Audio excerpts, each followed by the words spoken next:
자, 우리 출제 기준제 보시면 뭐 기본서 중심이고요. 당연히 우리 기본서에는 사례집 내용이 당연히 포함되죠. 그러니까 저하고는 제가 이제 기본서 내용을 이제 그 요약집에 담아가지고 요약 내용을 바탕으로 요약과 문제풀이 이런 식으로 핵심 종합반 강의를 이제 해드릴 건데 일단 자, 사례집에 있는 내용이 사례만 나오는 게 아니라 지식형의 출제가 될 수 있고요. 또 지식형에 있는 내용이 지식형에만 나오는 게 아니라 사례형에도 출제가 될 수 있습니다. 그래서 우리 그 각 과목의 내용과 사례집에 있는 내용이 어느 쪽이든지 다 출제가 가능하다라는 점을 이제 보시고요. 그 다음에 이게 응용 문제가 많이 나옵니다. 그러니까 뭐 예를 들어서 기본서에 명확하게 명시가 안 돼 있습니다만 응용 문제들이 나오기 때문에 A 과정에서 학습하신 내용이라든가 아니면 좀 추가해서 좀 응용되는 그런 어떤 내용들을 얼마든지 출제를 할 수 있다는 얘기예요. 그건 이제 알고 계시고, 그 다음에 이제 우리가 기본서 윤리의 그 징계 규정이라든가 뭐 우리 윤리 파트 이제 부록이 있는데 이거 안 나오죠. 제외가 됩니다. 그래서 요약집이나 문제에서도 다 제외를 시켰고요. 그래서 응용 문제까지도 대비를 해야 된다. 이렇게 말씀을 드릴게요. 자, 우리 뭐 출제 형태는 이제 어떤 방식이냐면 우리 지식형은 과목이 명시적으로 완전히 구분이 됩니다. 재무설계 원론, 그 다음에 뭐 보험, 은퇴, 부동산, 투자, 세금, 상속 이렇게 명확하게 구분이 돼서 과목 구분에 따라 총 170문항이 출제가 되는 거고요. 문항수 자체가 완전히 확정돼 있죠. 뭐 재무설계 원론은 윤리 포함해서 20문항, 뭐 이런 식으로 그렇죠. 그래서 뭐 보험은 뭐 25문항, 뭐 그다음에 은퇴 25문항, 부동산 20문항 이런 식으로 확정이 돼 있잖아요. 그래서 그걸 이제 벗어날 수 없는데 문제는 사례형이라는 거예요. 사례형이 우리 단일 사례가 총 30문항이 이제 출제가 되는데 이게 과목이 명시적으로 구분되어 있지 않다는 얘기예요. 기본적으로 이제 윤리를 제외한 7과목이 모두 출제가 되고요. 과목별로 문항수가 정해져 있지 않다. 그러니까 이제 뭐 어떤 시험에서는 재무설계 원론이 5문항 나올 수도 있고 아니면 4문항, 3문항 나올 수도 있고 막 그래요. 몇 문제가 나올지 알 수가 없다. 그냥 과목 구분 없이 30문항이라는 거예요. 자, 그 다음에 과목의 순서가 서로 섞여 있지는 않습니다. 자, 그건 무슨 얘기냐면 자, 일단 만약에 여기 나와 있듯이 뭐 재무설계 원론이 5문항이고 보험이 4문항이 나온다라고 한다면 예를 들어서 1번부터 5번까지는 연속적으로 재무설계 원론이 6번부터 9번까지는 연속적으로 보험이 이런 식으로 나온다는 거예요. 그러니까 뭐 1번부터 뭐 5번까지는 뭐 사실 1번부터 5번까지는 너무 많죠. 사실 1번부터 뭐 예를 들어서 뭐 3번까지 재무설계 문제, 그다음에 뭐 4번부터 6번까지는 보험 문제, 그렇죠? 뭐 7번부터 뭐 10번까지는 은퇴 문제, 뭐 이런 식이에요. 그렇죠? 이런 식으로 하는데 이게 순서가 정해져 있는 거 아니에요. 그러니까 뭐 예를 들면 원론, 보험, 은퇴, 부동산 이렇게 나올 수도 있고 아니면 보험, 원론, 뭐 부동산, 은퇴 이렇게 나올 수도 있고 순서는 어떻게 나올지 모르겠지만 과목이 한 번 나오기 시작하면 연속적으로 나온다. 이렇게 말씀드리고요. 자, 그 다음에 이제 복합사례 1, 2, 3하고 자, 종합사례 쪽을 보시면 여기도 마찬가지로 과목이 명시적으로 구분되어 있지 않고요. 네. 윤리를 제외한 7과목이 모두 나오죠. 그래서 과목 구분 없이 복합사례는 한 세트당 10문항씩 3세트, 종합사례는 20문항짜리 한 세트에서 과목은 구분되어 있지 않고 총 50문항이 나온다. 그래서 과목에 대한 문항수도 정확하게 나와 있는 게 아니죠. 얼마든지 뭐 재무설계를 더 많이 낼 수도 있고 보험을 더 많이 낼 수도 있고 투자를 더 많이 낼 수도 있고 알 수가 없어요. 여러 가지 세트 중에 우리가 뭐냐면 이제 그 문제은행에 들어있는 복합사례 세트, 종합사례 세트 중에 골라서 내는 거기 때문에 그죠? 알 수가 없어요. 그래서 뭐 예를 들어서 과목의 순서가 지금 섞여 있기 때문에 어떤 복합사례에서는 뭐 원론 4문항, 보험 4문항, 뭐 상속 2문항 뭐 이렇게 나올 때 뭐 1번 원론, 뭐 2번 보험, 3번 상속, 뭐 4번 보험 이런 식으로 과목의 순서가 뒤죽박죽으로 얼마든지 나올 수 있다는 거.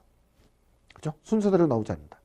자, 그 다음에 한 문항 내에서 과목이 섞여 있을 수 있다. 자, 그러니까 한 문항에 문제 하나를 내는데 그 답지, 선지에 1번부터 4번까지는 재무설계 원론이, 뭐 5번 선지는 뭐 보험 내용이 이렇게 과목이 섞여서 한 문제 안에 나올 수 있다라고 하는 거. 이런 부분들도 염두에 두고 접근을 하셔야 돼요. 그래서 종합적인 판단을 요하는 문제가 종종 출제가 된다라고 하는 거 염두에 두시면 좋을 것 같습니다. 자, 그러니까 예를 들어서 이렇게 나오는 거예요. 어떤 이제 복합사례가 이제 한 세트당 10문항이니까 그 어떤 고객의 시나리오가 나오겠죠. 그래서 그 고객이 원하는 거, 예를 들면 그 고객이 원하는 목표, 재무 목표가 자녀 대학 자금, 결혼 자금 마련에 대한 목표가 있고요. 그다음 부부의 은퇴 설계하고 소득세 절세 방안에 대해서 문의를 했어요. 그러면 이렇게 세 가지 재무목표가 있다라고 한다면 이거 복합 사례거든요. 그렇죠? 이게 재무 설계고, 얘는 은퇴 설계고, 얘는 세금 설계잖아요. 그렇죠? 그러니까 이렇게 세 과목이 연결된 사례, 이게 복합 사례입니다. 그러면 예를 들면 예시입니다. 자, 1번은 재무 설계, 2번 투자, 3번 재무 설계, 4번 투자, 5번 은퇴, 6번은 은퇴와 세금을 묶어서, 뭐 7번은 투자, 8, 9, 10번은 세금, 이런 식으로 지금 보면 좀 섞여서 나오는 거죠.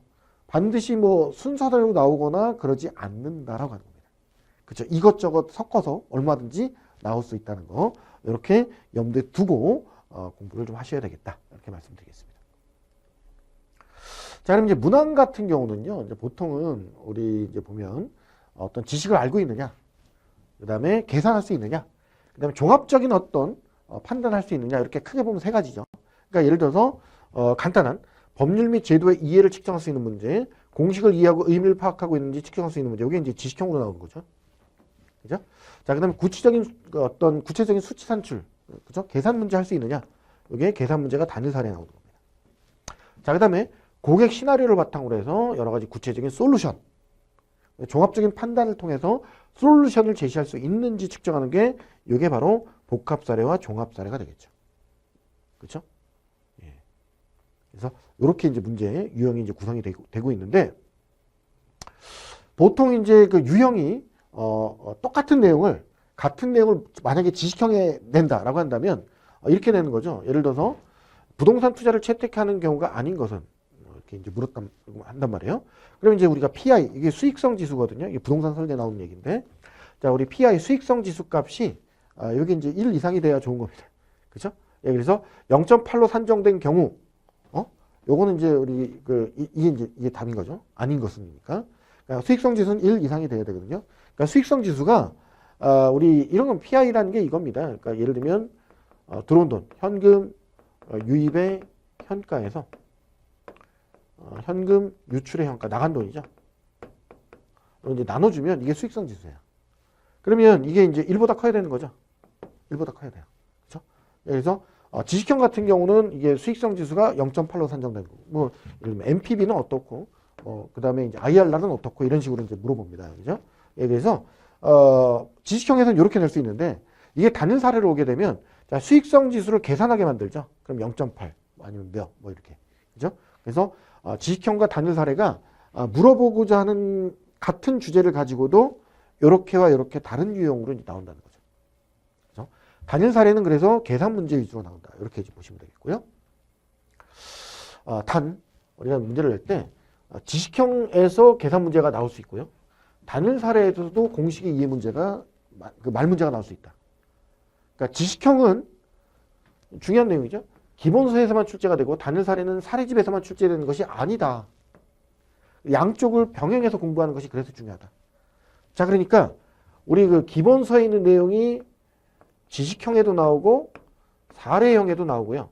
사례집에 있는 내용도 마찬가지로 지식형에도 나오고 사례형에도 나와요. 자, 그러니까 기본서에는 각 과목당 기본서에는 없는데 사례집에 있는 내용이 지식형에 나올 수 있어요. 무슨 얘기인지 아시겠죠? 네, 그래서 병행 공부하는 게 중요하다. 그러니까 이론적인 바탕이 없다면 계산 문제가 안 풀리고요. 또 이제 뭐 이론적인 내용을 내가 공부하다가 잘 몰랐는데, 이해가 안 가는데? 근데 계산 문제를 풀다 보니까, 이게 이 말이구나, 이렇게 알아차는 경우도 있거든요. 자, 그래서, 여기 보통 이게 이제 은퇴설계 문제거든요. 이게 이제 은퇴설계 문제의 지문인데요. 아마 TBM 시간에 가면 이제 알아요. 이제 은퇴. 이렇게 보면, 우리가 이제 뭐 예를 들면 투자 수익률은 5%고 뭐 물가 상승률은 3% 이렇게 이제 주어져요.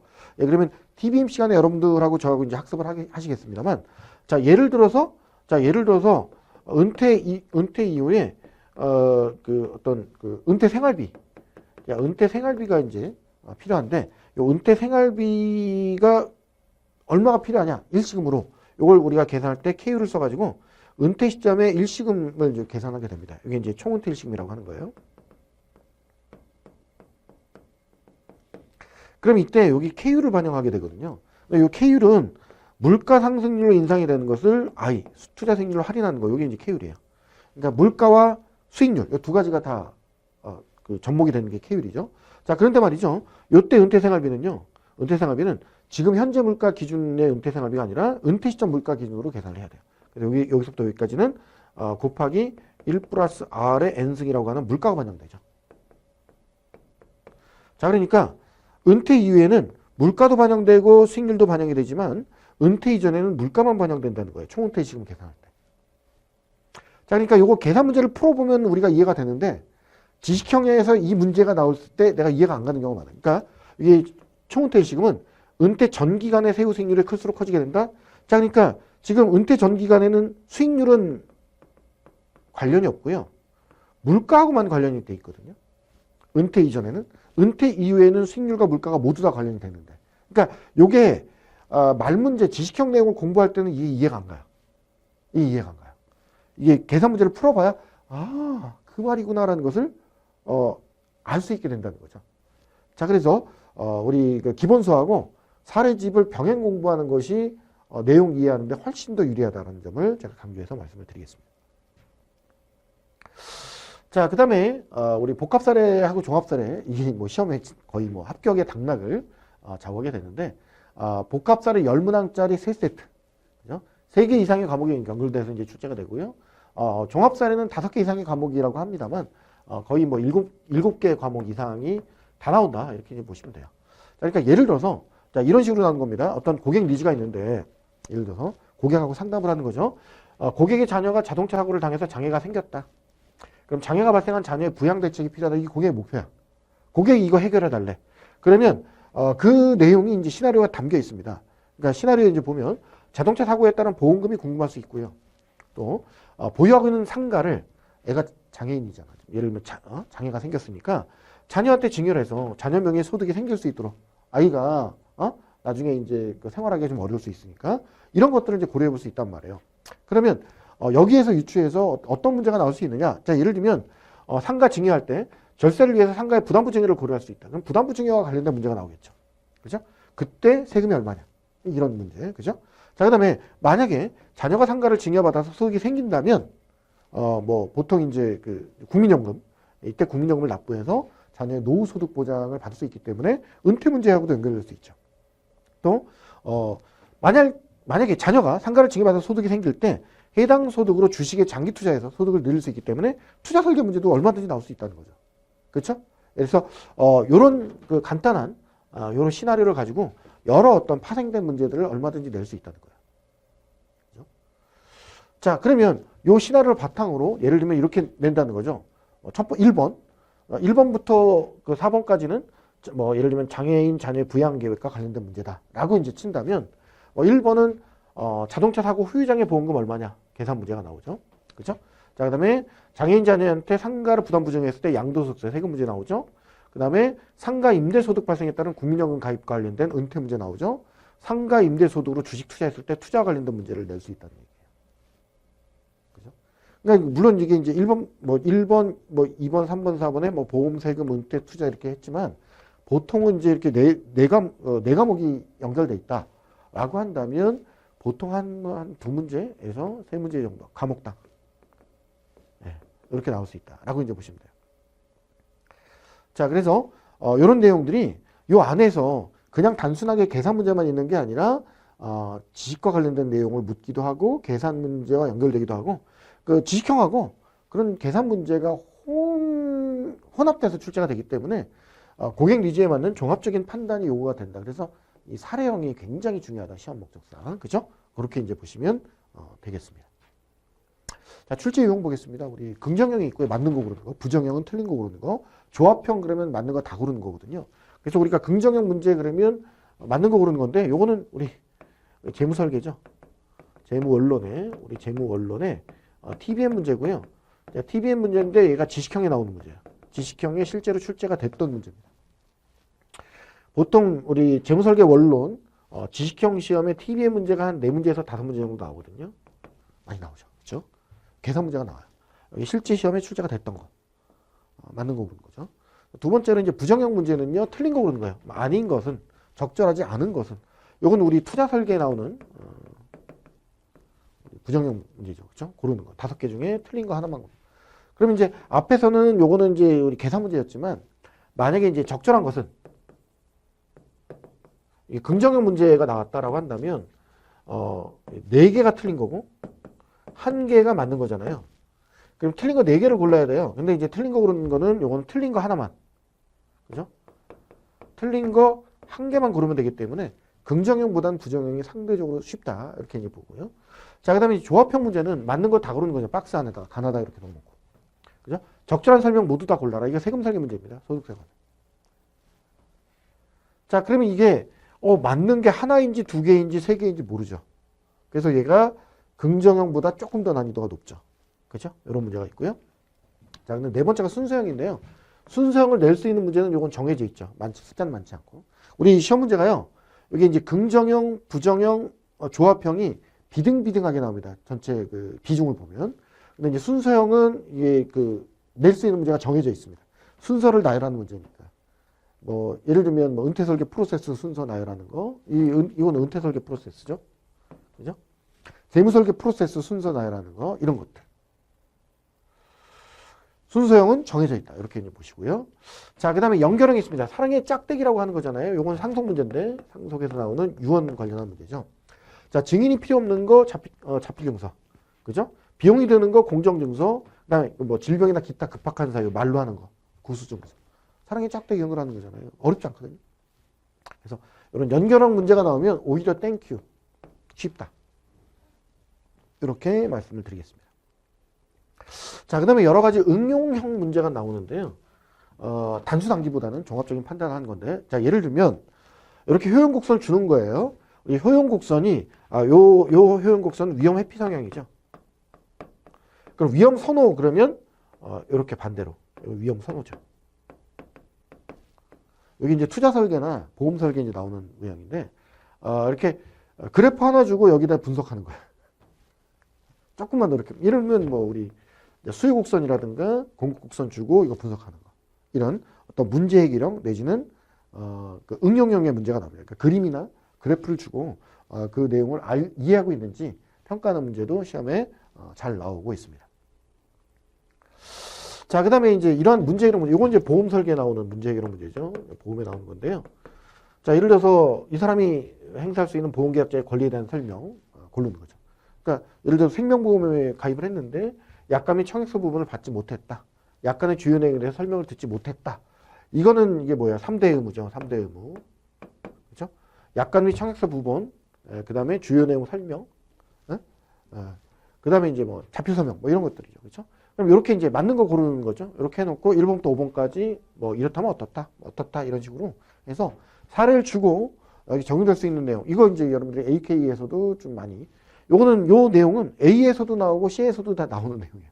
이거 아주 보험 설계 단골로 많이 나오는 그 출제되는 문제입니다. 자, 이런 유형의 문제, 사례를 주고 푸는 문제, 문제 해결형 문제 잘 대비하시고요. 그냥 무조건 암기해서 푸는 게 아니다. 이런 문제가 아주 중요합니다. 시험에 굉장히 자주 나온다. 이렇게 보시면 되겠습니다. 자, 이렇게 이제 시나리오 문제가 요것도 이제 상속 문제죠. 자, 상속의 이제 민법 문제입니다. 자, 상속의 이제 민법 문제고요.